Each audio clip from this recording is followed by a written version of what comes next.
Now, what I've done is I've dropped a number of insights or questions, and I haven't developed them in any great detail theologically. And part of that is to give us the space this afternoon to question and comment and reflect upon them together. But what I did want to do in this first session was also talk not just about the theology, but what this might mean for mission and ministry. Because I think sometimes the science-theology question has become purely an academic discussion, rather than what does this mean for ministry and mission. And again, forgive me, because I'm going to talk from my own experience. This is not to say that this is normative for everyone. Do you know when you go to training days and things like that, and you hear someone kind of say, if you only do this, this and this will transform your church. And first of all, you feel guilty because you know you haven't got time to do it. And second, you're not too sure whether this model will actually apply to my location. So I'm not saying follow this and all will be well, or your church will be full. I'm just going to share a few things that are important for me in a way to hopefully stimulate you going, oh, it doesn't work like that for us. Or, oh, that's interesting, maybe I could translate this to such and such. And some of this work came from a conversation that happened about 15 years ago between myself and wonderful world-leading physicist who was Pro-Vice Chancellor for Research at Durham, where I was. And we would meet for coffee from time to time. And Tom was a Anglican lay reader. And we'd sit, and occasionally we'd moan about bishops. Senior church leaders as well, Chair of District, if you forgive me. And sorry? That was after Tom Wright, yes, indeed. Yes, I'll come back to Tom Wright in a moment, actually. And our moan or complaint about senior church leaders was that if often in our anecdotal experience, when a senior church leader was asked about science, and for Anglican bishops that was sometimes in the context of the public square media, sometimes it was in the context of school assemblies, whatever it may be. Often their response was fear, negativity, or silence. Okay? And indeed, we went and we then got a researcher from our university, and we sent out invites to 50 senior church leaders to say, would you give us just an hour of your time so that we can do a survey on how you view science? Not a difficult thing, we thought. Anonymous. You don't have to be recognized in this. If I tell you that only half of those church leaders replied and said yes. I mean, senior church leaders are very busy people, so we understand that. But a number of them just let slip a little bit why they didn't want to do it. One church leader said, oh, I would only do this if I had 2 advisors with me to tell me what to say. One bishop said yes, invited our researcher into his study, and our researcher went in and said, Bishop, thank you very much for agreeing to answer some questions on how you see science. His face fell. And he said, science, he said? My secretary told me this was an interview about silence, he said. And then he said, if I'd known it was about science, I wouldn't have agreed to this. Now, isn't that interesting, actually? So, and we felt that if your senior church leader, whether it be in a denomination or a CEO of a parachurch organization, if you were fearful, negative, or silent about science, that had a ripple down effect through the church. So if you were a church leader who'd come into leading a church and you had a background in science, but your senior church leader really was a bit worried about it, what does that mean for your vocation ministry?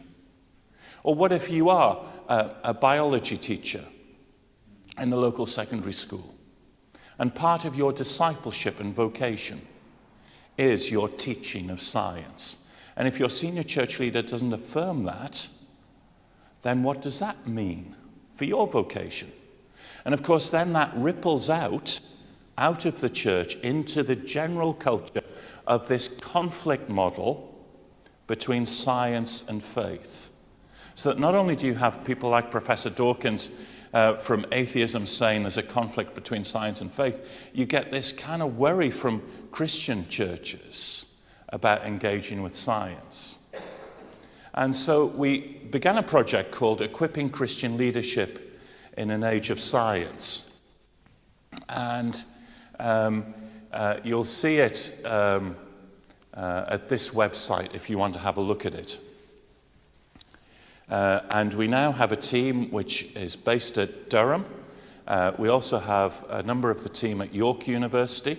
We also have 2 staff members embedded in Faith and Public Life in Lambeth Palace as part of the Church of England. And we've done a number of projects over the years, and I see 1 or 2 friends here who've taken part in various of our projects. We've done research.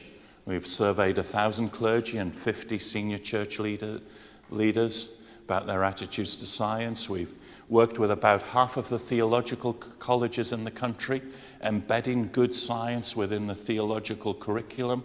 We've worked with bishops in the House of Lords on fracking and on artificial intelligence. We've invited senior church leaders to come to Durham, not to learn science, but to engage with scientists. That's key, actually. And we've also offered awards under something called Scientists in Congregations. Over 70 awards to local churches to use the gifts of scientists in their congregations in mission and ministry. And then after about 10 years of this, we thought to ourselves, we've done okay by the grace of God, but we've been very good with the mainline white denominations. We had worked very little with the black-led, black-majority churches, Pentecostals and others. And so I sat down with a number of leaders, strategic leaders in that strand, and said, why is it that we're not very good at drawing senior leaders to our conferences from your constituency? And they generously and gently said, because, David, you're starting at a different place. And they said within many black communities, science is seen more negatively because of history. So eugenics was about the supremacy of the white person. Medical experimentation, particularly in the States, on black communities rather than on white communities. Technology of today that recognizes white faces in preference to black faces. There is, within the context and within the history, a different view of science. Don't assume, they said, that all contexts are the same. Well, I wish they'd said this to me 10 years ago. And so we went to our funders and said, this is really important. We need to explore how context shapes how people see science and faith. Not just locally, but globally. And so we now work with 4 partners. One is a university in Poland, post-communist, predominantly Roman Catholic culture. Fascinating. One is a university in Kenya. So that when our partners in Kenya talk about global warming, they do so with very different perceptions to what we have in the West. Singapore, with its huge mix of cultures and religions, and India, where you've got a massive flowering of science and technology, but with a very strong fundamentalist Hindu government. And we're doing research together. So here's another plug, and you don't have to take this down at the moment because this will be up during lunch.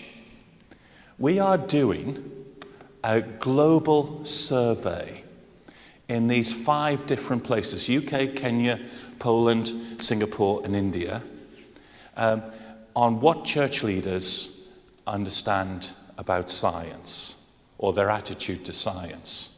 And if you're a church leader here today, that doesn't mean that you have to be ordained. You could be a church leader however you define it. Over lunch, would you just click on this with your phone and fill in the survey for us?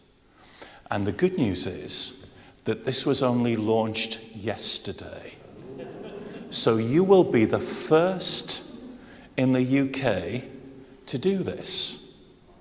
And what we want to do is look at how different cultures and contexts see science. If you would help us with this, we would be immensely grateful. Now, if you can't do it with your phone and this QR code, if you have a word with me, give me your email address. I can send you the link on the web to this survey. And any of you, it doesn't take too long. You can do it over lunch while you're having your sandwiches as we do this.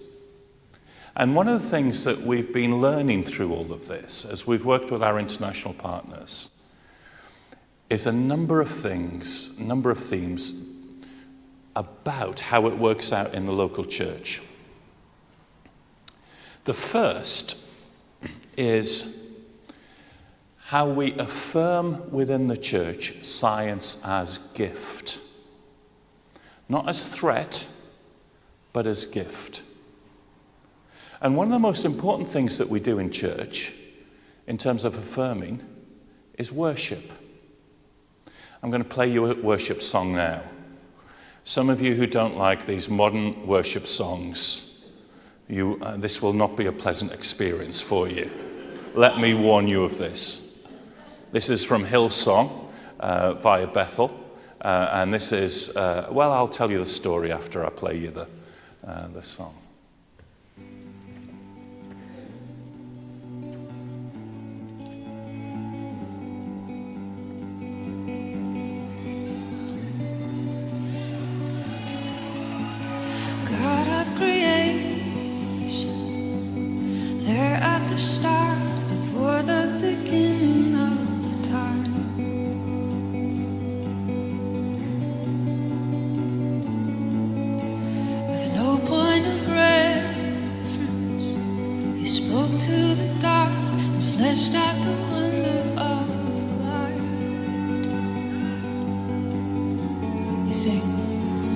And as you speak,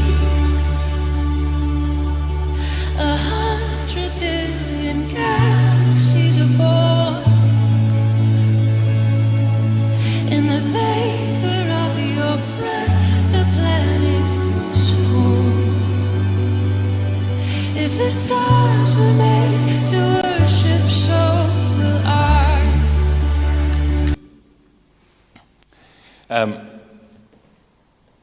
We're running out of time. Forgive me for not playing the whole of the song. The song goes on, as some of you know, to talk about the billions of galaxies and how human beings are important in the midst of this, and the death of Jesus on the cross for each of us. And we sing in our lovely church, not to have an organ, by the way. Isn't that great? We have a church which doesn't have an organ. And anything older than 5 years in our church is a hymn. We rarely sing it. They have to be contemporary. The first time we sung this was a number of years ago. And I was sat beside one of our students And as we sung this, tears streaming down their face. And so at the end of the song, I kind of turned and said, you okay? What really got you was it that Jesus died for you? And they said, no. They said, I'm biology undergraduate. This is the first time I've heard evolution in a song or a hymn. My subject is important to God. Isn't that interesting? Quite moving. So, what do we do in worship to affirm the gift of science? Thanks for the first hymn, by the way, Phil. That did the similar thing, didn't it? But what is it? I mean, we're very good at doing this at Harvest, aren't we? Sun, moon, and stars in their courses above join with all nature in manifold witness to thy great faithfulness, worship, and love. But what about the rest of the year? And what about our prayers of intercession? A good friend of mine who was part of the Human Embryology and Fertilization Committee, at the forefront of approving or qualifying some of the genetic advances, once said to me, he goes to a big Anglican church in London, he said it would be nice, he said, if just occasionally my church prayed for me as much as they pray for the missionaries. Our prayers of intercession, affirming the gift of science. The second is something I think about subverting scientism. One of the problems with the conflict model between science and faith is a number of Christians think you have to go into conflict with the conflict model in order to win the battle. It seems to me that if you go into conflict with the conflict model, all you do is you strengthen this conflict model between science and religion. So the kind of big set-piece debate between Richard Dawkins and a great Christian polymath, slugging it out in front of what is often just an audience of Christians, I don't think is what apologetics really is about. How do we subvert the conflict model? A number of years ago, William K. and Leslie Francis looked at teenagers and their view on science and faith. They looked at a few thousand UK teenagers. And what they found was that scientism, the belief that science only is the source of true knowledge of the world, was very strong. Interestingly enough, they saw a gender effect in this, that scientism was much stronger amongst males than females. Reminder that females are much brighter, therefore, than males at this. Partly younger females can grasp that you don't have to put things in opposition and choose one or the other. You can have both. But what they then went on to say was there are a number of things for us as a church and a society to look at in order to subvert scientism. The first is for us to understand the scientific method and its limits. Now, if there are science teachers here this morning, thank you for everything that you do. Thank you so much. Oh, there's one over there. I can see you being patted. I mean, you do a great job. The only trouble is that our culture asks you to teach so much science that actually there's very little time for the philosophy and history of science to be taught. The Royal Society pointed this out a number of years ago. But actually understanding the history and philosophy of science is really important. First of all, if you teach it alongside the science, more children will continue in science, the evidence is. But also, you get a sense of the limits of science and its provisionality. The second thing that they suggested was the importance of cross-disciplinary disciplinary dialogue in education. I mean, I was one of those classic people who at A-level did maths, physics and chemistry. And then at university did physics and maths. And then a PhD in physics. I hadn't done any arts and humanities since the age of 16, by the time I was doing research in science. What does it mean for local churches to support schools in, say, a day on science and faith? And the third thing was the importance of the church affirming science. From the Pew Research Center a few years ago in the US showed that in American churches, about 50% of American teenagers in churches will or want to go on to careers in STEM subjects.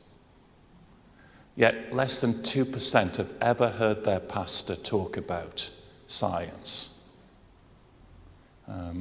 We subvert through affirming rather than going into battle. The third is to use the resources in the local congregation. I touched on this a little earlier. We have at the moment, if you go to our website and look up scientists in congregations, a call for proposals from local churches to do something, up to £10,000 to a local church to do a project in science and faith. If you use the expertise of scientists or technologists or teachers within your congregation, working with church leaders. And when we started this a few years ago, I thought we would get only proposals for public lecture series. I thought we would have 70 or 80 churches all having public lecture series on science and faith. How wrong was I? When you put scientists and church leaders together, a wonderful thing happens. It's called the imagination. And you've come across Messy Church, I'm sure. We did a book called Messy Science. 101 Ways to Blow Up Your Church in All-Age Worship, or Messy Church. Then we did it also with Messy Church Goes Wild, where you take young families into creation. Not in the middle of winter, but in the summer just to experience God's creation. We did a project with St. Albans called Take Your Vicar into the Lab. I mean, not to dissect them, although that would have been interesting, but to invite church leaders into science and technology and engineering places of work to experience what was going on. We've had dinosaur skeletons in cathedrals. We'd worked with Gaia and Museum of the Moon wrapping around. St. Peter's Mancroft in Norwich saw their visitor numbers. It's in a historic church. I mean, by a factor of 10 to 100 go up as people came in just to experience the visual of the Museum of the Moon. But this is about God has given us resources in the congregation. People who know about this. Now, I said I'd come back to Tom Wright. Because when Tom Wright was Bishop of Durham, a number of us would get a phone call around about 11 o'clock or half 11 at night. And it would be the Bishop of Durham saying, there's this issue in the House of Lords tomorrow on science.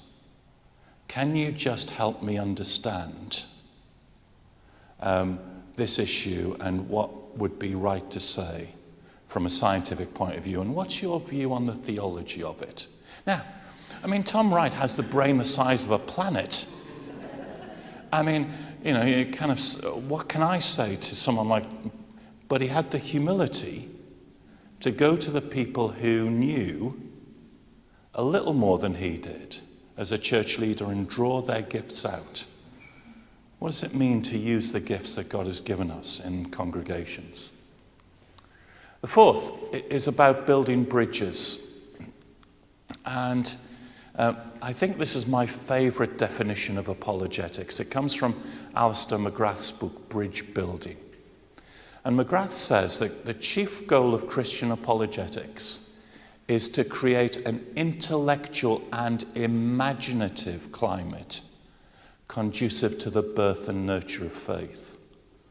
Do you get that? An intellectual and imaginative climate. Now, Christian apologetics has often been seen as purely an intellectual argument to try and prove the existence of God. First of all, this is about creating a climate conducive to the birth and nurture of faith. And it involves the imagination as well. So it's not just the academic argument. This is about the use of poetry and music and drama, of story. So C.S. Lewis writes Mere Christianity, but he also writes Narnia. He also writes Out of the Silent Planet. Now, I don't think that we'll ever have another C.S. Lewis, because knowledge has just expanded at such a rate that there are very, very few polymaths around. But the church is a body of Christ, a community together where we can do apologetics and bridge building together. Artists and scientists, poets and people who give boring lectures on the nature of science and things of that sort. And indeed, if you listen to that service next week from Jodrell Bank, it begins with some poetry, beautiful poetry from a woman who writes in the area of science and poetry on this. And I think apologetics also is a climate where we encourage questions. My favorite disciple in the New Testament is, of course, Thomas. I think he gets a bad press. He's not doubting Thomas. He's questioning Thomas. He's the guy who has the courage to ask the question that all of the other disciples want to ask, but are too embarrassed to ask. So when Jesus talks about his death and says, and you know the way where I am going, right? I bet all of the disciples all kind of put their heads down and nodded in the way that Christian audiences do, because we have no idea what he's going on about, but we don't want to be seen. Thomas is the one who says, just hold on a moment, Jesus. What on earth are you talking about? What's all of this stuff about you know the way? We don't know what you mean by what is the way. And at that point, Jesus says, I am the way, the truth, and the life. In one sense, if Thomas hadn't asked the question, we wouldn't have got the thing that is in front of all banners and all the rest of it, I am the way, the truth, and the life. If Thomas hadn't asked the question. So are we a place, a church, which is a climate open to the person with the questions? I talked about Messy Science Does Church. The other great book, which wasn't done by us at E-Class, but done by two brilliant young biologists, Steph Bryant and Lizzie Henderson, is this book, 101 Great Big Questions About God and Science. We buy it for every kid in our church.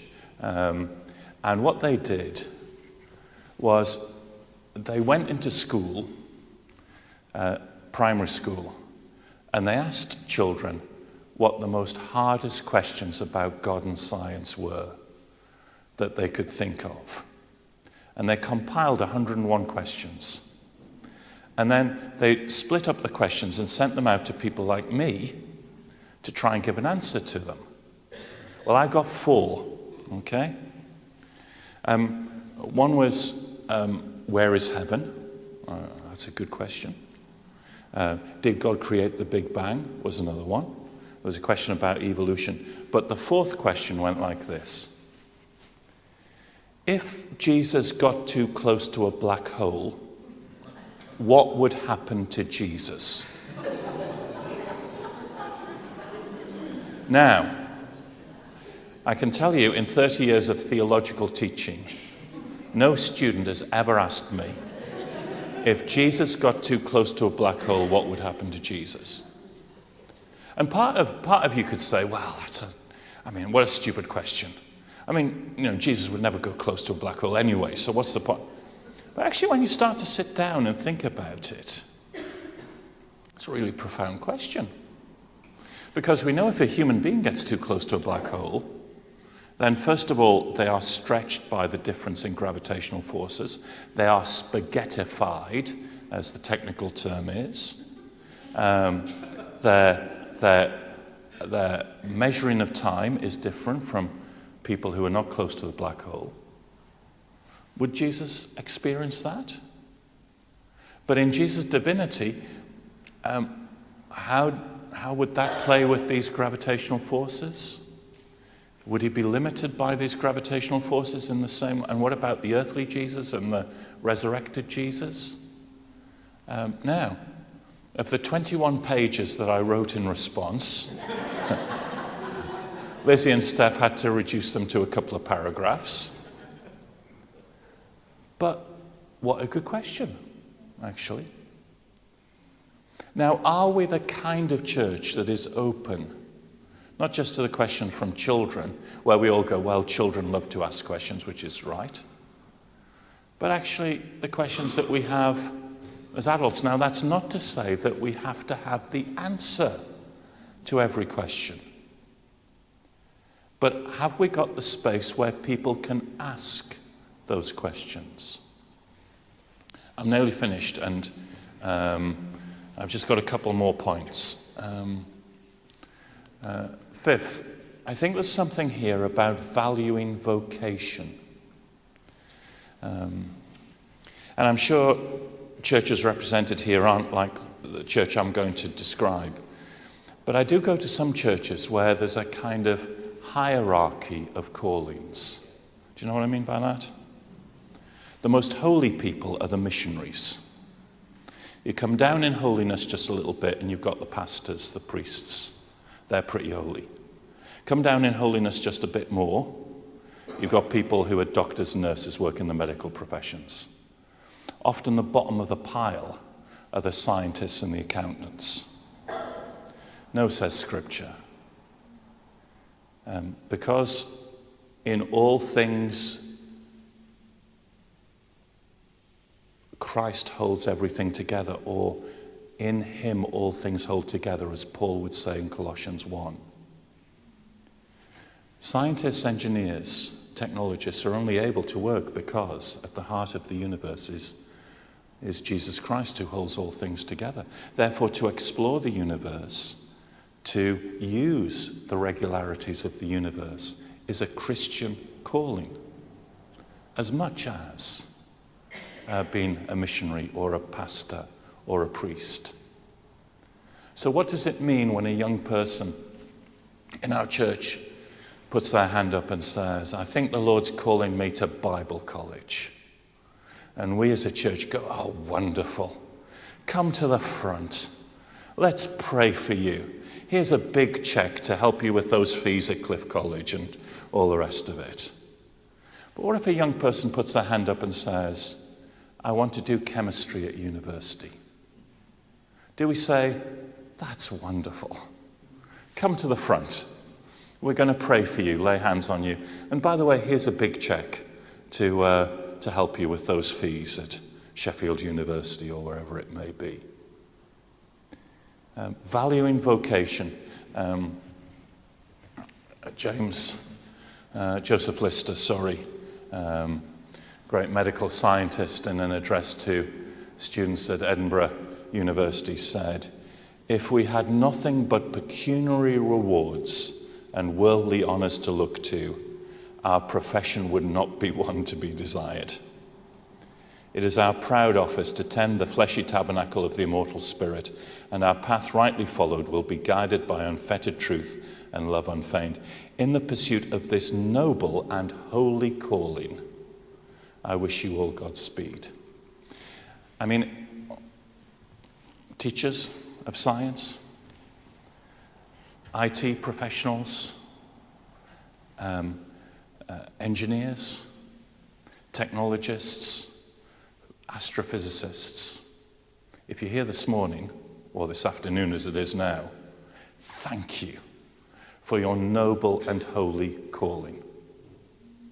We thank God for you, for all that you do. And whether you're a fully committed Christian or whether you're just kind of on the fringes of the Christian faith, in a sense, we want to say thank you to you for all that you do. One of the fascinating things, I talked about bringing senior church leaders to meet our scientists, our world-leading scientists, was we didn't choose those scientists who happened to be Christians to meet with our senior church leaders, our bishops. We just picked the world-leading scientist, whatever their faith position. And what happened was fascinating.